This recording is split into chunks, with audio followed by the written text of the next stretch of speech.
Olá pessoal, sejam bem-vindos aí à nossa última aula do curso de formação em terapia familiar.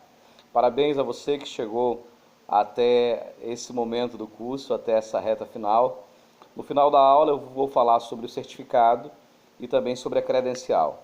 Como nós prometemos desde o início, todos os módulos seriam ministrados gratuitamente e o certificado seria disponibilizado em modo digital para que vocês pudessem imprimir. No entanto, a credencial, que seria para aqueles que querem atender, com terapia, a credencial ela tem um processo diferente. Então, para aqueles que vão receber o certificado, se quiserem a credencial, precisarão falar comigo inbox para eu poder orientar como é o processo para que você tenha a sua carteira de terapeuta familiar, beleza? Hoje falando sobre filhos da alegria. Pensar sobre essa relação de filhos na perspectiva que a gente está apontando é necessariamente pensar sobre desenvolvimento humano. E quando a gente vai discutir, vai analisar, vai estudar o desenvolvimento humano, necessariamente nós passamos pela experiência e nós passamos por processos. E esses processos são realizados a partir de fases, de períodos, de descobertas, de encontros, reencontros, desencontros. O desenvolvimento humano tem essa complexidade, mas o desenvolvimento humano também tem uma simplicidade disfarçada de complexidade. O que é que eu estou querendo colocar? É que nós temos a tendência natural de tornar complicadas coisas simples, de tornar complexas situações que são rotineiras, que são corriqueiras, que são comuns aos seres humanos, mas nós tendemos a complicá-las normalmente por conta do estado de espírito, por conta do estado emocional, do estado límbico, né, da ansiedade, por conta de determinados conflitos anteriores. A gente acaba tratando dos elementos do presente, das situações do presente, como se fossem muito complexas, como se fossem muito ríspidas, como se fossem muito rígidas, quando na verdade, se a gente parasse para fazer uma análise diferenciada, como se estivesse fora da situação, a gente ficaria impressionado com o tamanho daquilo que a gente monstrualizou. Ou seja, nós temos a tendência natural de tornar monstruosas coisas pequenas. E para a gente perceber isso, é necessário que a gente saia de cena e olhe de fora. Aí a gente se admira com a nossa capacidade de monstrualizar coisas simples. No que diz respeito à criação de filhos, isso não é muito diferente, porque para muitos criação de filhos é um bicho de sete cabeças e cada um acaba assumindo um regramento, acaba assumindo uma tipificação de criação, uma tipificação de processo educativo, e a gente tem a tendência natural a considerar que o nosso processo é sempre melhor que o outro, o nosso sistema é sempre melhor que o outro, que o sistema dos nossos pais, em algum momento ele está ultrapassado e que em outros momentos, quando serve para a gente justificar uma ação do presente, eles são louváveis. Então, a gente tem toda essa complexidade de muitas vezes tentar justificar uma postura presente a partir de uma postura anterior. Ah, meu pai me bateu assim e por isso eu faço desse jeito, né? Ah, eu não apanhei e por isso eu não apanho. Ah, eu fiz, eu vou dar tudo aquilo que eu não tive. Ou seja, é uma série de elementos que a gente utiliza como desculpa na tentativa de justificar ações do presente, que muitas vezes são muito mais ações prejudiciais, nocivas, do que necessariamente remédios e posturas de administração do processo de forma equilibrada. Por que eu estou chamando esse módulo de Filhos da Alegria? Porque eu queria começar exatamente por aí. O que é que eu utilizo para perceber se uma pessoa é de fato realizada, é de fato feliz, e se o sistema que a conduziu, se o processo que a conduziu foi um processo coerente, foi um processo ideal? Eu preciso analisar essa pessoa a partir da felicidade que ela apresenta, da felicidade que ela sintomatiza, da alegria que ela evidencializa. Eu lembro que uma vez alguém disse assim: olha, seus filhos são muito felizes, seus filhos são muito alegres. E é exatamente essa sintomática da alegria que precisa ser vista como uma resposta do processo. Como é que a gente sabe se o processo está sendo bem feito ou se o processo está sendo mal executado? Com algumas observações. A primeira observação é essa da temática, que é a alegria. Que tipo de expressão os seus filhos desenvolvem, desemboçam, esboçam, evidencializam, quando eles falam dos pais, quando eles falam da criação, quando eles falam da família, quando eles falam da casa? Que tipo de expressão se percebe de modo claro na vida desses filhos? Há realização, há satisfação, há orgulho desses filhos em relação aos seus pais? Há orgulho desses filhos em relação à sua mãe, em relação ao seu pai? Esses sintomas, essas observações, elas são necessárias, inclusive, para prognosticar e diagnosticar processos patológicos, psicopatológicos em crianças e adolescentes. Ou seja, tentar descobrir que tipo de reação os filhos têm quando são perguntados sobre o que sentem em relação aos seus pais, sobre o que é que eles acham dos seus pais, sobre que tipo de realização ele tem por estar naquela família, por fazer parte daquela família. Pasmem, porque muitas vezes perguntas como essa levam a respostas fortíssimas. Perguntas como essas levam muitas vezes a choro.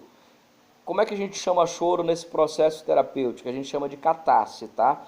Tecnicamente, o choro é uma catarse. É uma maneira de limpar a alma, de desabafar, de abrir a torneira do coração e colocar sobre a mesa a dor, a angústia, o sofrimento, para que haja ressignificação, para que haja cura.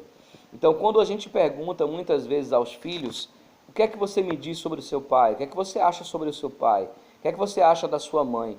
Muitas vezes a gente tem respostas extremamente variadas. E a gente precisa analisar, a partir de perguntas como essas, se a gente tem como sintomática a satisfação, a alegria, se a felicidade faz parte dessa relação familiar a ponto de produzir orgulho no coração desses filhos, sejam eles crianças, adolescentes ou adultos ou jovens. Essas perguntas, elas são tecnicamente viáveis, ok?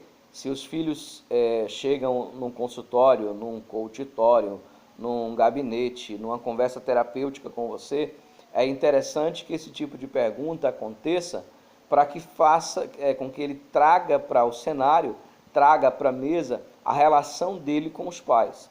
Porque grande parte dos problemas que são gerados na adolescência e na fase adulta, ou melhor, que são evidenciados na adolescência e na fase adulta, são gerados na infância, são gerados no processo de criação, são gerados no processo de relacionamento dessas figuras maternas e paternas. Tá? Hoje a gente tem uma série de problemas outros aí com relação a essas imagens, porque hoje já se tem todo tipo de família. Mas pensando pelo viés cristão, marido e mulher, homem e mulher e filhos, a gente tem esses dois referenciais muito bem definidos e, consequentemente, a gente tem aproximações e distanciamentos. Por exemplo, é natural que filhas mulheres, elas tenham uma tendência afetiva de uma certa carência e necessidade da figura paterna.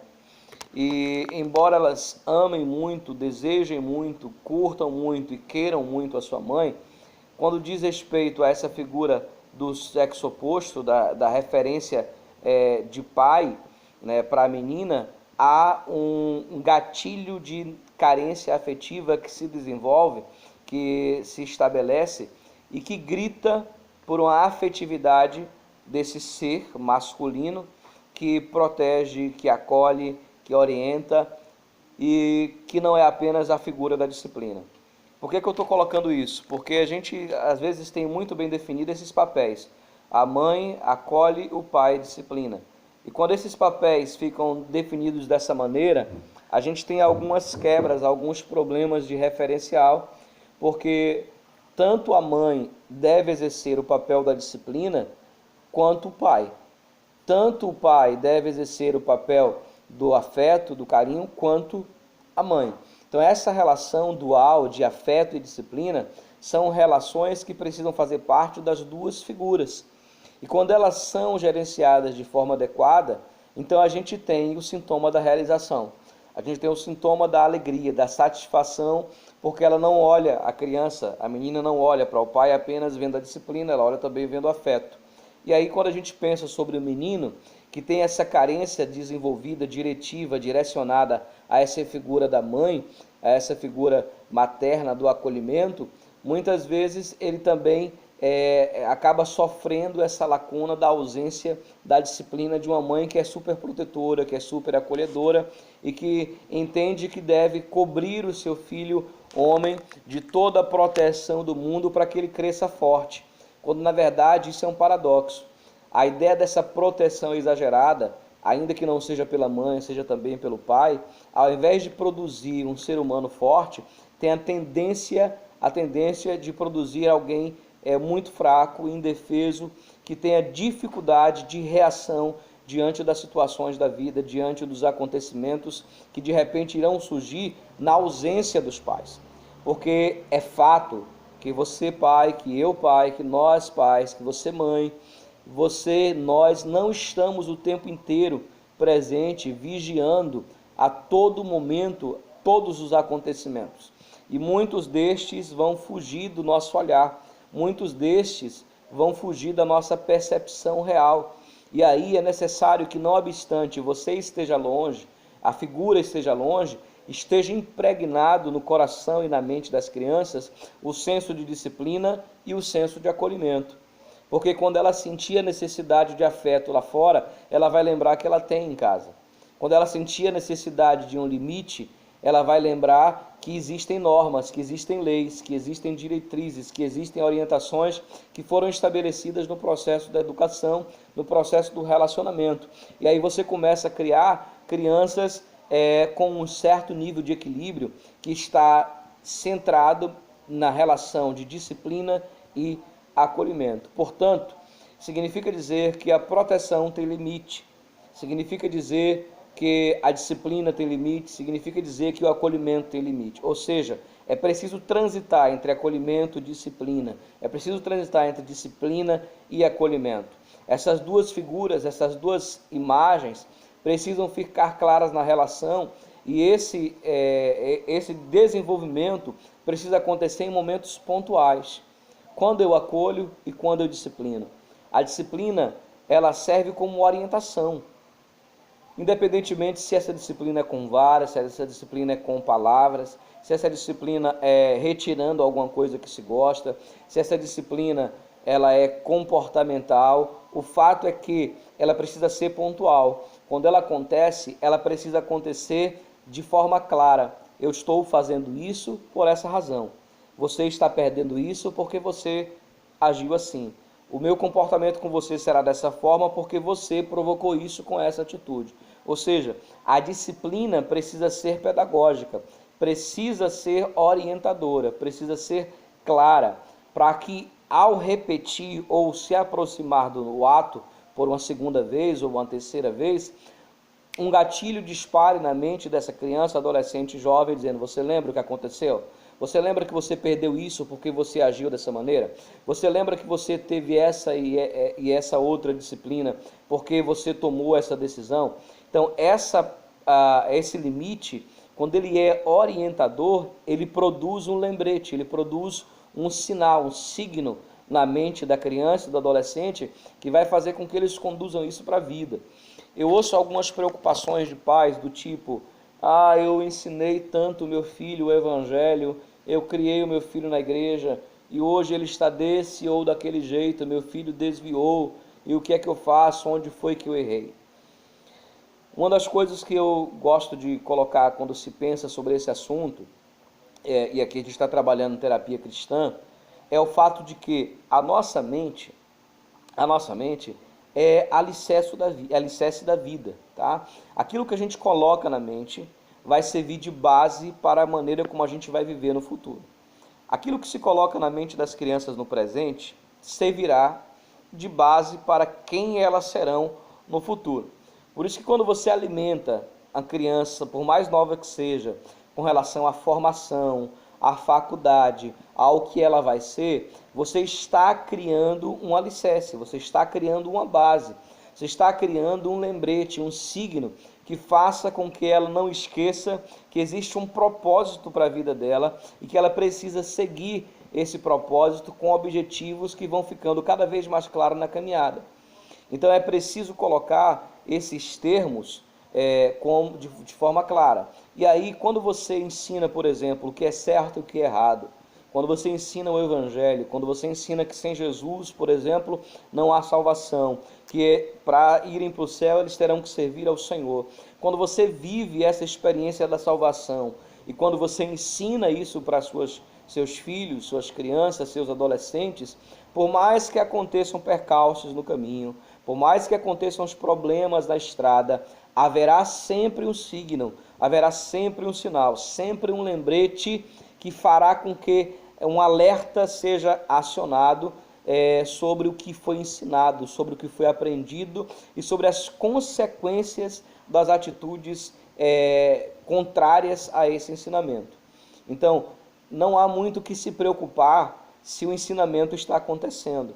Não há muito que se preocupar se a base está sendo construída. Se a base está sendo construída, ela produzirá comportamento. Ainda que haja erros, ainda que haja equívocos, haverá um momento de retorno, haverá um momento de volta, de correção, haverá um momento de lembrança, onde ele será motivado e convidado por essa história a voltar para suas raízes teleológicas, ou seja, as suas raízes de propósito, de fim. Então não há muito que se preocupar sobre isso. Quando a gente pensa como terapeuta que está ajudando o outro ou ensinando o outro, então é necessário gerar um conforto no coração de quem ouve, no sentido de que se o ensinamento foi correto, se o ensinamento foi real, se havia vida desse ensinamento dentro de casa, então naturalmente essa prole, essas crianças, adolescentes e jovens viverão essa verdade, ainda que de forma diferente, com aplicações diferentes, mas eles viverão essa verdade. Porque o que não dá também é esperar que os filhos sejam a cópia rigorosa da sua história, porque as gerações mudam, o tempo muda, as pessoas mudam, as circunstâncias mudam, mas os princípios permanecem. Então, como é que a gente faz para analisar se há uma correta disciplina, e aqui disciplina no sentido de ensinamento, de pedagogia mesmo? Como é que a gente faz para analisar? É verificar se os princípios estão lá, se os princípios estão instalados, o princípio do bem, o princípio do serviço, da verdade, do companheirismo, do acolhimento, da alegria, se os princípios estão presentes. Se os princípios estão presentes, então o coração deve ficar tranquilo, porque o trabalho foi bem feito e certamente eles sempre voltarão para essas raízes pedagógicas. Tá? Então é importante verificar a questão da alegria e a análise dos princípios, certo? Não confunda a alegria dos filhos com bagunça, com libertinagem. Algumas pessoas podem entender que, como a gente está defendendo aqui como sintoma de um trabalho bem feito, a alegria, é a permissividade dos filhos fazerem o que querem, a hora que querem, sem nenhuma regra, né? E a ausência de regras é a criação de anarquistas. Se você quiser criar um delinquente, uma pessoa que vai ter problemas sociais e vai produzir também problemas para os outros, então crie uma pessoa sem regras, certo? Então as regras precisam ser estabelecidas. As regras da casa, as regras do horário, as regras da higiene, as regras do serviço, as regras precisam ser colocadas. Regras fazem parte da construção inteligente do ser humano. Todo ser humano criado sem regra, infelizmente, forma-se num grande ignorante social. A ausência de regras é a criação de anarquistas e ignorantes. Então as regras precisam ser estabelecidas.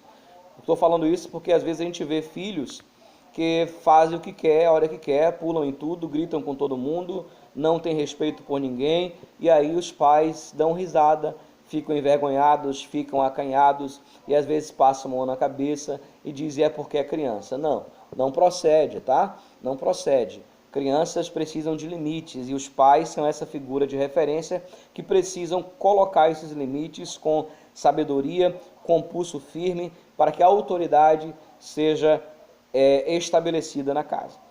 Se não há autoridade, infelizmente, não se tem uma família. Precisa-se de autoridade. Essa figura da autoridade, ela é base para tudo. Desde o início dos tempos que nós temos a sociedade se organizando com base em liderança. Então a autoridade precisa existir.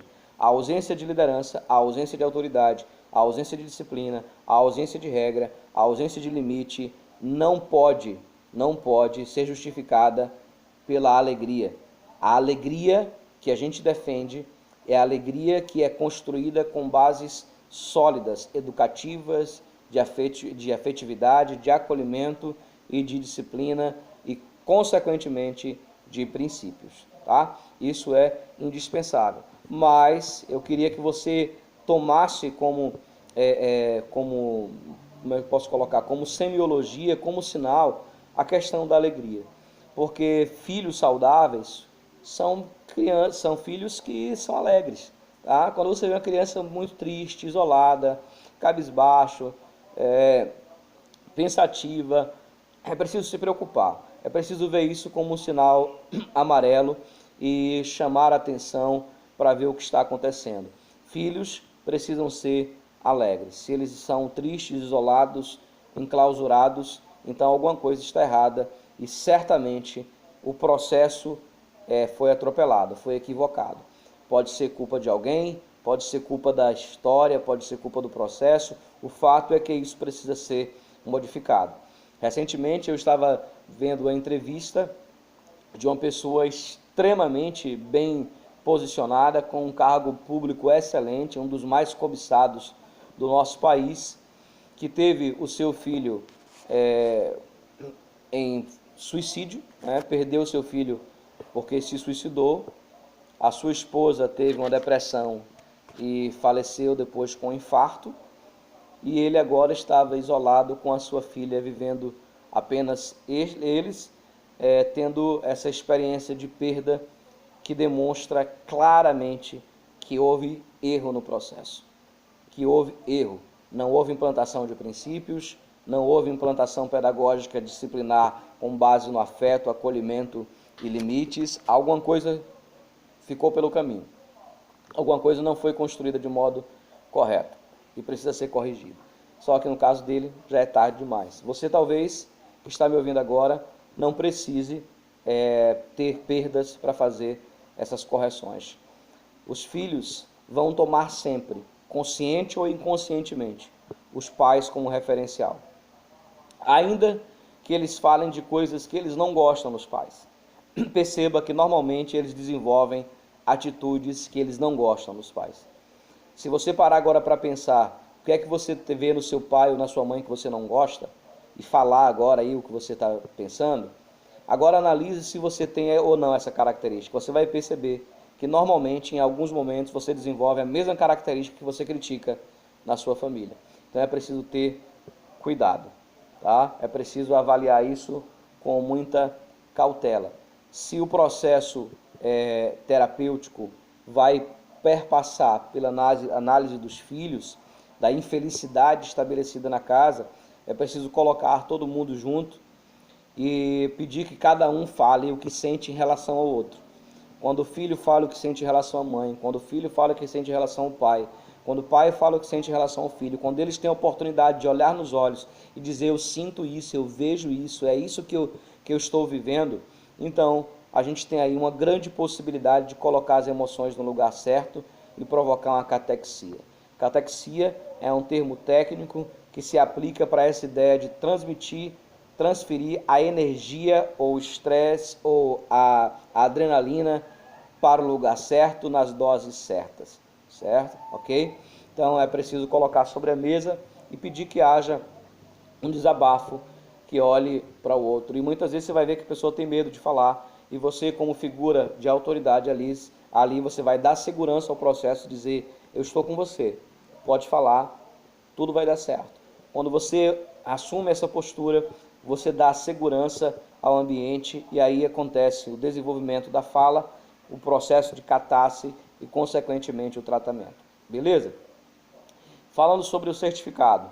O certificado vai ser produzido e disponibilizado para vocês, para aqueles que fizeram todas as atividades. Ah, eu não fiz as atividades ainda. Você tem até a semana que vem, final da semana que vem, até sábado que vem, para enviar as atividades que você faltou enviar, certo? Envia para mim no inbox, eu tenho o controle lá, eu sei quem fez e quem não fez, então eu preciso disso. Se você fez todas as atividades, você está pronto para receber o seu certificado. Aí a minha credencial. A credencial é um direito jurídico que você recebe para atender profissionalmente, e isso tem um custo, tá? Tem um custo. Então você me procura, pergunta qual é o custo e eu vou te dizer, você paga X por ano.